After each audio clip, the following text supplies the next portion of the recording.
punto pong ito, makakausap natin si Coach Chot Reyes sa pamagitan ng telepono. Magandang gabi po, Coach. Good evening, Jessica. Magandang gabi sa inyo at sa lahat ng iyong taga-panood. Nakita niyo ho ba ito? Did you see it coming, Coach? Well, first of all, I think naglabas ng statement si Commissioner Salud correcting himself.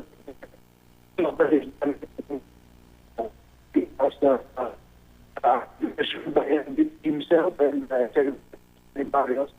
The GILAS program continues. It's not disbanded at all.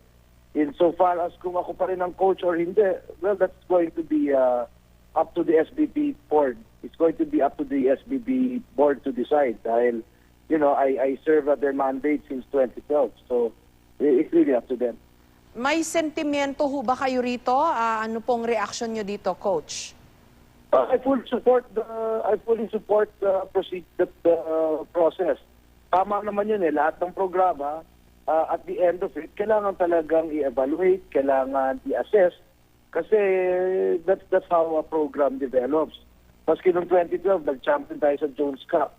Tapos, nag-fourth place tayo sa FIBA Asia Cup. In-assess at din yung programa. Kaya nga noong 2013, yun ang naging team, nagdagdag ng ilang players para sa FIBA Asia Cup. Sa FIBA Asia Championships dito, nag-second place tayo doon. Pagkatapos doon, nag-assess na naman kami. Kaya doon na isipan na desisyon na kunin si Andre Blatch.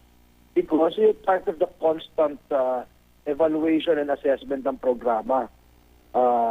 So yun ang dumating sa atin sa 2014, di ba? Nag-third tayo sa FIBA Asia Cup, naglaro tayo sa World Cup, and then, kasamaang palad, masama yung resulta ng Asian Games.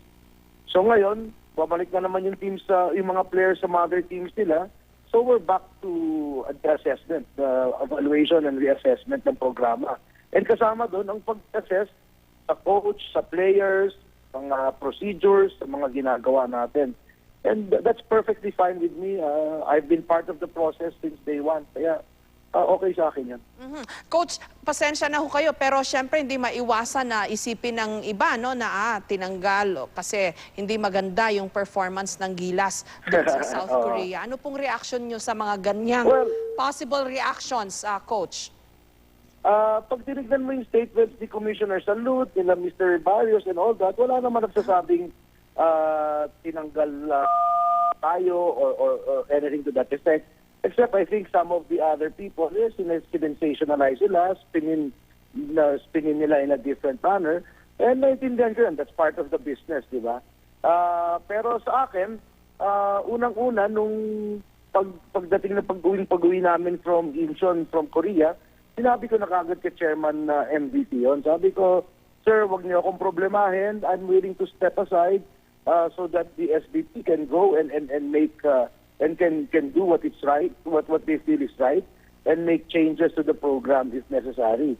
So, you know, it's all perfectly fine sa akin, Jessica. In the first place, hindi naman ako nag-apply sa posisyon nito. They asked me in 2012 kung gusto ko, kung tatanggapin ko, and tinanggap ko under the SBP. So, I continue to serve at their mandate.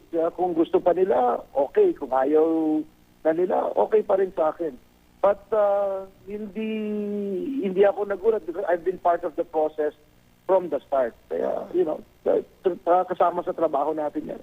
Coach, so kung sakali po sabihin nila, we still need and want Coach Chot Reyes, ano po magiging reaction nyo doon? Well, at this point, it's very hard to make a definitive answer. Pero mahirap talikuran ang bayan, di ba? Kasi kung maalala mo noong 2012, ang sarap-sarap ng buhay ko, nagko-coach ako sa PBA, pero nung sa akin itong trabaho in the service of the nation, sabi ko, sige, pwede mo bang talikuran ang iyong bansa? So ngayon, kung magiging ganun ulit, again, mahirap magsalita ng patapos, pero naging masyadong mahirap sa akin din mas itong last 2 years. Gusto ko rin magpahinga ng konti. Alam mo naman, marami rin ako ibang trabaho sa TV5, sa Sports 5. So, that's something na kailangan kong pag-isipan ulit ng mabuti. Pero in the end, I serve at the pleasure of the SBP board and our President and Chairman MVP. Kaya kung anong sabihin nila, yun ang kailangan natin gawin. Maraming salamat po, Coach Chot Reyes. Salamat din po sa serbisyong ibinigay nyo para sa bayan through Gilas Pilipinas. Magandang gabi po sa inyo. Magandang gabi din sa iyo, Jessica. Salamat.